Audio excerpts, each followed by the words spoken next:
तो पीएम भोजपुरी लोकगीत में आप लोग का स्वागत है। आज आप लोग के लिए एक प्यारा से गारी गीत है, तो आप लोग जरूर सुनिएगा।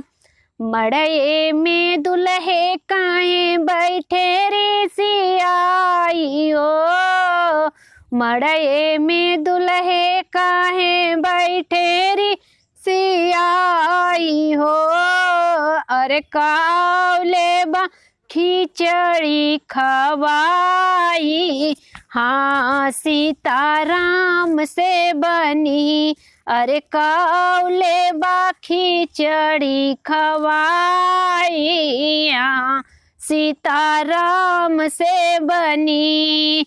मड़ई में दुल्हे काहे बैठे री सियाई हो, मड़ई में दुल्हे काहे बैठे रे सियाई हो। अरे कावले बा खिचड़ी खवाई, हाँ सीताराम से बनी। पापा हमरे चैन लिए खड़े आयो, पापा हमरे चैन लिए खड़े आयो। अरे चैन पहनावत दुल्हे मुस्काई, हाँ सीताराम से बनी। अरे चैन पहनावत दुल्हे मुस्काई, हाँ सीताराम से बनी।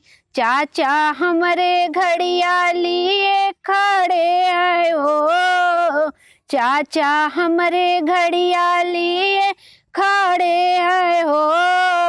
अरे घड़िया पहिनावत दुल्हे मुस्काई, हाँ सीताराम से बनी। अरे घड़िया पहिनावत दुल्हे मुस्काई, हाँ सीताराम से बनी।